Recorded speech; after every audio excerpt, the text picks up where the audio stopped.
Il est 18h, soyez les bienvenus dans ce journal du lundi 10 octobre 2022.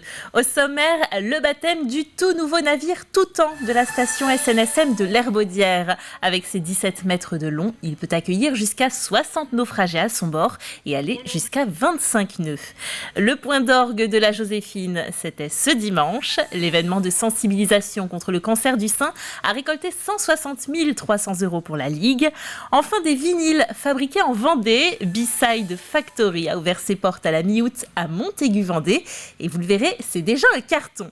Mais ouvrons avec ce moment important pour les bénévoles SNSM, le baptême du Gustave Gendron, le nouveau navire amiral de la station des sauveteurs en mer de l'Herbaudière.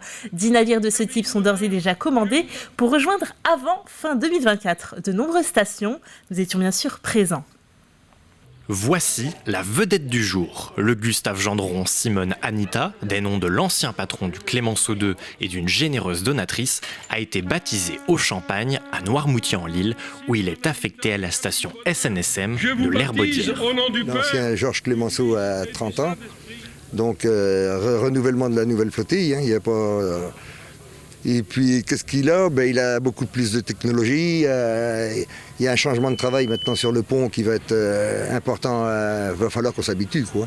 Il est vrai que côté équipement et innovation, on a mis le paquet. Ce qu'il y a sur ce bateau, c'est une accumulation quasi infinie d'améliorations suite au retour d'expérience. Par exemple, c'est une pelle que vous voyez à l'arrière du bateau et qui va permettre non seulement de tenir les marins de la SNSM qui vont aider les personnes en difficulté, mais cette pelle va permettre le retour sur le pont de la personne sans trop d'efforts des marins. Et dans l'appel, il y a énormément d'intelligence puisqu'il faut faire attention au clapot, il faut faire attention au mouvement des gens. Un exemple parmi tant d'autres, il faut dire que les besoins à bord des bateaux SNSM sont bien différents des bateaux classiques, alors une stratégie a été mise en place. On a construit massivement il y a maintenant plus de 30 ans, donc en toute logique, on arrive aujourd'hui à des unités vieillissantes qu'on se doit de remplacer. On a choisi de se lancer dans un programme ambitieux qui consiste à uniformiser nos standards pour construire une série de navires. Donc on a pu s'appuyer sur un chantier qui a répondu favorablement à notre appel d'offres, le chantier Quash, qui du coup va s'engager avec nous pour 10 ans sur 140 unités de tailles très différentes, de 18 mètres de long pour les plus grandes jusqu'à quelques mètres de long pour les plus petites, pour des montants qui vont approcher les 140 millions d'euros. Coût du navire roturier, plus de 2 millions d'euros, mais le coût des suivants sera ainsi réduit. Ces 6 types de navires posséderont chacun une tête de série, comme le Gustave Gendron et la tête de série des navires de sauvetage hauturier de classe 1. Donc 6 têtes de série qui seront testées, triturées pour s'assurer qu'elles correspondent bien à nos besoins opérationnels. Ensuite, à chaque fois, de façon industrielle, on déclinera une série de navires sans avoir à refaire tous les tests génériques. Cette inauguration s'est achevée par un dépôt de gerbes en mer, en hommage aux sauveteurs disparus. À présent, le navire retrouve le chantier pour quelques modifications complémentaires avant de rejoindre définitivement son port d'attache. 11 000 t-shirts roses sur la ligne de départ de la Joséphine, dimanche à La Roche-sur-Yon. Un record de participation pour cette mobilisation des Vendéennes au profit de la lutte contre le cancer du sein. Mobilisation record, d'autant que ce n'est que la moitié de l'effectif global. Cette année, plus de 21 300 participantes se sont inscrites à l'événement, répartis sur une semaine. Hier, donc, c'est un peu le point d'orgue de l'opération. Alexandre Debray était sur la ligne de départ. Grosse ambiance pour cette nouvelle édition de la Joséphine. Sur la ligne de départ, l'émotion était palpable. Impressionnant, émouvant et c'est chouette. Le regroupement des femmes et cette vague rose, c'est magnifique. Je vais vous dire très sincèrement, ça me donne envie de pleurer. C'est trop c'est beaucoup de choses. Bonjour, donc je m'appelle Yann, on est ici pour la Joséphine 2022. Donc on va faire un petit échauffement super sympa. Vous me suivez ? Les hanches ! On commence ! Le bras gauche ! 11 000 personnes se sont rassemblées pour cet événement important et pour cause. Après 2 ans de pause, la Joséphine est enfin de retour en centre-ville le dimanche. C'est 11 000 Joséphines qui sont sur la place aujourd'hui, 11 000 qui sont là pour défendre leur cause. Et oui, c'est un grand moment de se retrouver ensemble, enfin, autour de La Roche.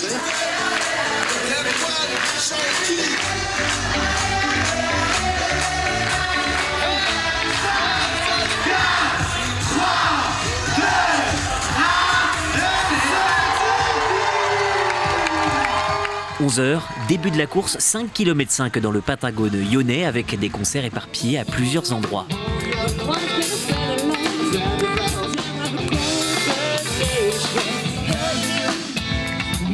Au Hara par exemple, la Vague Rose en profite pour prendre des photos et danser. Mais derrière la liesse, les combats, plusieurs connaissent de près ou de loin le cancer du sein. C'est la photo de notre meilleure amie, Véronique, qui est partie au mois de mai cette année et qui nous manque beaucoup, bien sûr. Ouais. Donc on est là pour elle, en sa mémoire. On l'a fait ensemble avec elle en 2019 lorsqu'elle a eu un apaisement dans sa maladie. Ma femme a eu un cancer du sein, donc forcément on voit les choses différemment. Ça me procure beaucoup d'émotions et surtout beaucoup de courage. Le combat continue. Touchez vos seins. La course finie, l'édition 2023 se profile. Drummondville au Québec participera et les organisateurs comptent sur vous.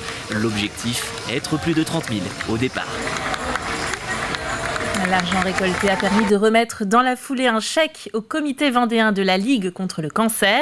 L'an dernier, 129 000 € avaient été reversés. Et bien en 2022, c'est plus de 160 300 € qui ont été récoltés. La somme va maintenant être répartie entre différentes missions de l'association.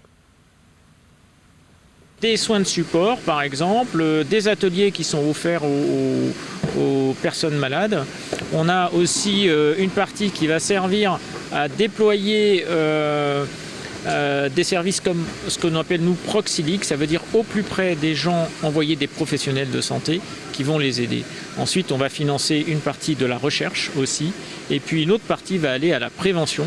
Et la lutte contre le cancer, donc demander aux femmes de se dépister, notamment quand on parle du cancer du sein.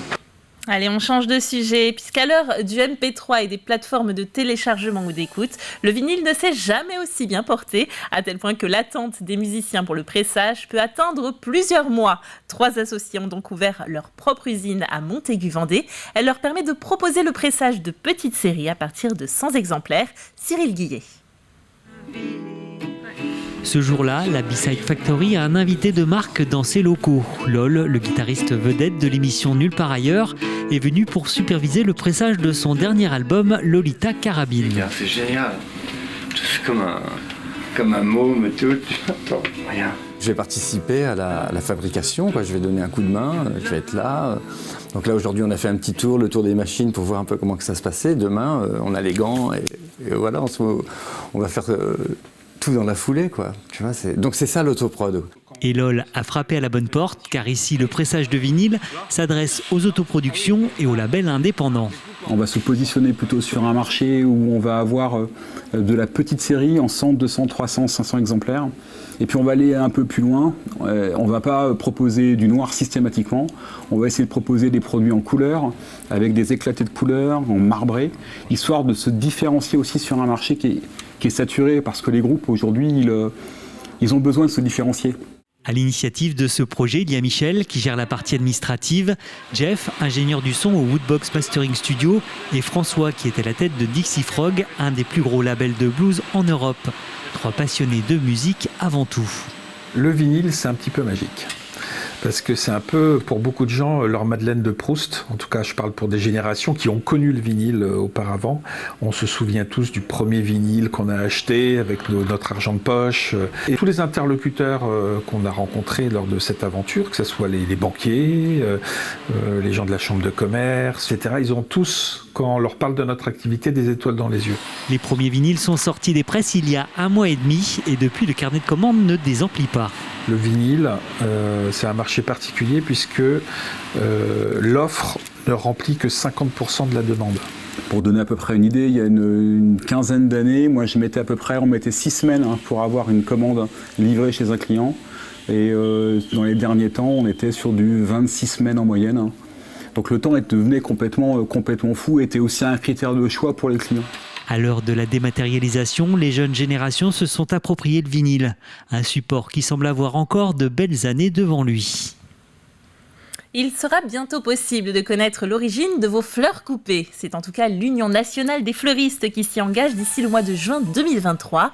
Un horizon un peu précipité pour le collectif Artisans Fleuristes Solidaires qui déclare dans un communiqué n'avoir pas encore les outils, les moyens et les compétences pour le faire. On l'écoute.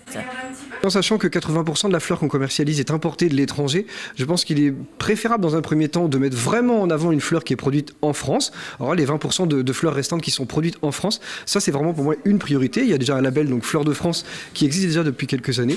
Et je pense qu'il appartient à l'ensemble de la filière végétale et aux artisans fleuristes de le mettre beaucoup plus en avant, beaucoup plus en évidence pour valoriser cette production française avant, dans un deuxième temps, d'ici quelques années, de pouvoir être en mesure d'identifier clairement une fleur qui est produite dans tel ou tel pays. Allez, on jette un œil à présent sur la météo de ce mardi. Le ciel restera assez nuageux en début de journée, notamment sur la moitié sud où une ondée isolée n'est pas à exclure. Plus au nord, le soleil parviendra à se montrer de temps à autre. Et plus franchement, à partir de la mi-journée, le vent de nord-est se lèvera à une petite trentaine de km/h, 20 un peu plus au nord du département. Enfin, les températures resteront douces et extrêmement agréables. Vous pouvez le voir, nous pourrons avoir jusqu'à 22 degrés dans le sud du département et puis comme toujours un petit peu plus frais du côté des côtes, 19 degrés du côté de Noirmoutier par exemple. Ainsi s'achève ce journal, le retour de l'actualité fraîche, vous le savez, c'est à partir de demain matin à 7h dans votre matinale en compagnie de Caroline Tronche. Quant à moi, j'aurai plaisir de vous retrouver ici même à 12h30 pour votre journal d'actualité de la mi-journée. D'ici là, passez une très belle soirée, à bientôt sur TV Vendée.